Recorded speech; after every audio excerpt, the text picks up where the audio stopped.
Bismillahirrahmanirrahim. Assalamualaikum warahmatullahi taala wabarakatuh.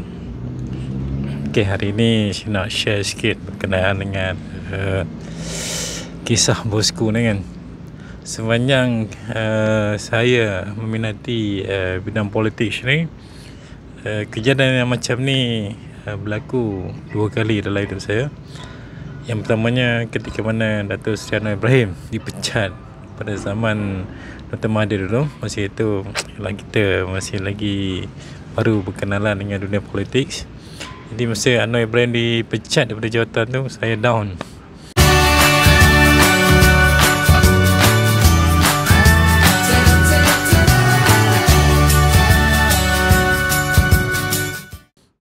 Saya really down. Dan ketika itu saya berada di Hospital Intan, bekerja di sana. Dan hari tu saya ingat dalam 3-4 hari kot, tak boleh nak move on kan. Tak apa kena pada Anwar Ibrahim pun tak kenal aku kan. Jadi situasi tu berlaku pada tahun di mana Anwar ditangkap ataupun dipecat daripada jawatan.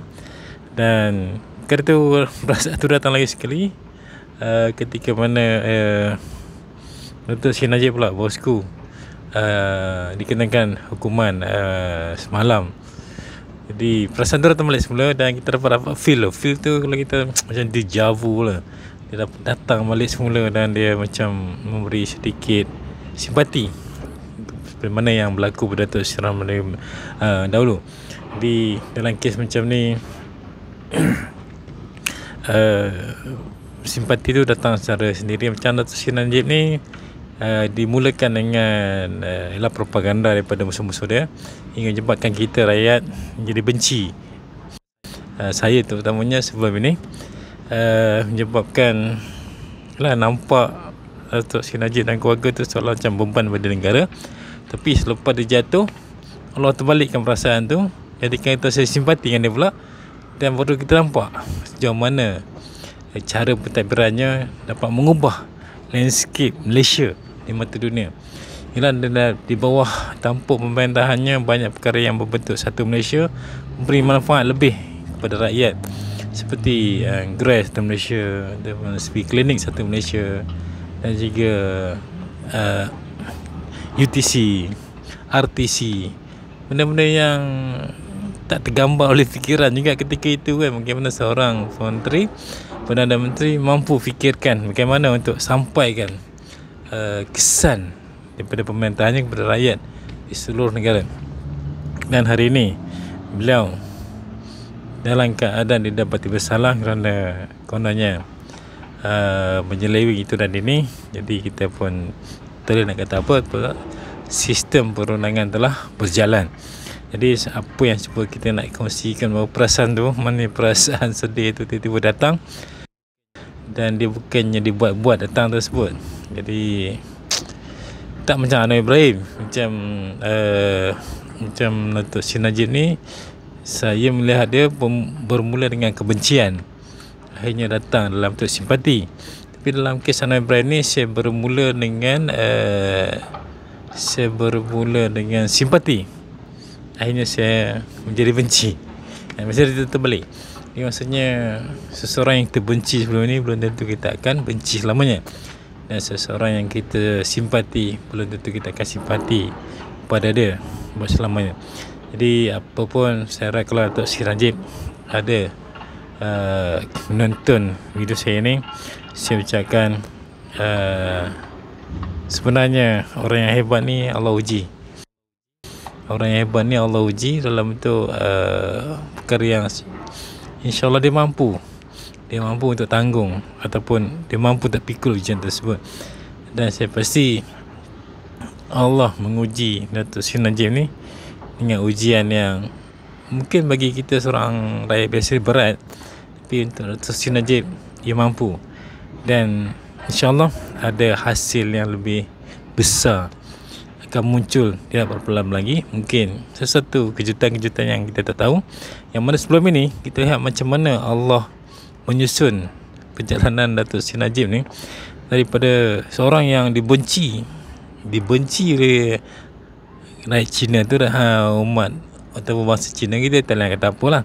Dalam umat Melayu ni pun Saya ingat pun hampir 50% pun yang macam seolah-olah macam tidak boleh menerima kedatangan Najib dalam politik tanah air. Tapi macam tu Allah susun perjalanan tu, Allah kalahkan Barisan Nasional daripada situ dengan berkat doa ibunya. Allah terbalikkan hati-hati manusia atau hati umat Melayu ni, menjadikan nama Datuk Seri Najib naik sedikit demi sedikit.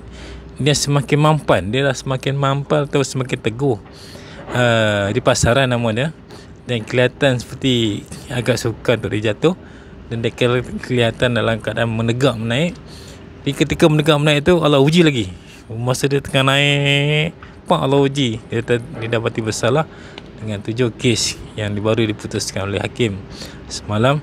Jadi maksudnya setelah naik Allah uji, bila naik lagi kan, maksudnya dalam ujian ketika naik ni Allah uji dalam bentuk dia dapati bersalah, dan kita tahu lagi apa seterusnya ujian, dan dia akan menaikkan nama Datuk Seri Najib. Bila dia naik lagi, ada ujian lagi di bahagian atas pula.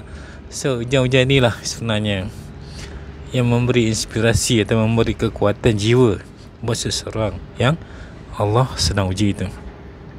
Dan tapi berbeza pula dengan Datuk Seri Anwar Ibrahim ni, beliau juga diuji.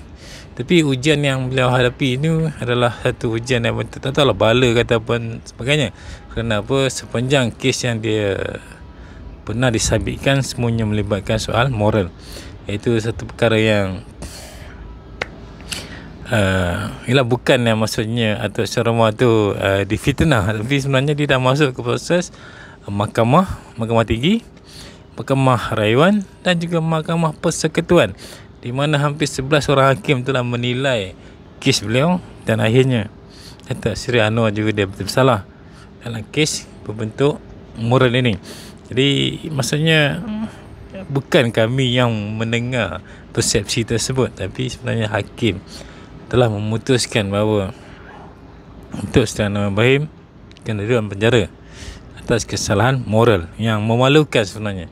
Tapi disebabkan Datuk Seri Anwar Ibrahim ni pandai manipulate politik, dia telah mengubah daripada kesalahan moral itu kepada konon-kononnya beliau difitnah. Jadi daripada situlah saya sendiri pun terpadaya daripada zaman mula join reformasi, dan selepas itu Allah buka sikit petunjuk bagaimana kita melihat seseorang itu daripada persepsi yang lain, yang dapat memberi fakta bahawanya apa yang kita ingat dahulu rupanya bukan itu yang berlaku. Jadi itulah sedikit perkongsian saya hari ini. Kerana apa saya terpanggil untuk membuat video ni, kerana ingin melahirkan rasa simpati pada Datuk Seri Najib.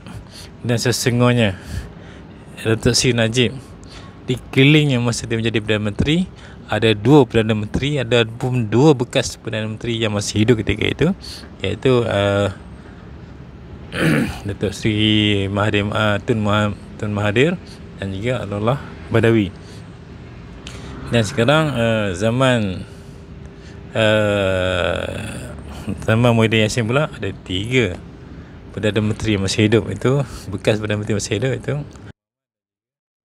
Najib Razak, Mahathir Mohamad dan juga Abdullah Badawi. So masing-masing dengan ujian masing-masing. Tapi apapun, semoga Datuk Seri Najib tabah dalam menghadapi ujian ini.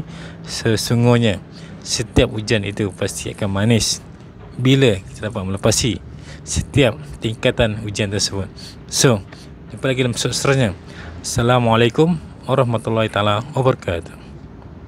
Bosku.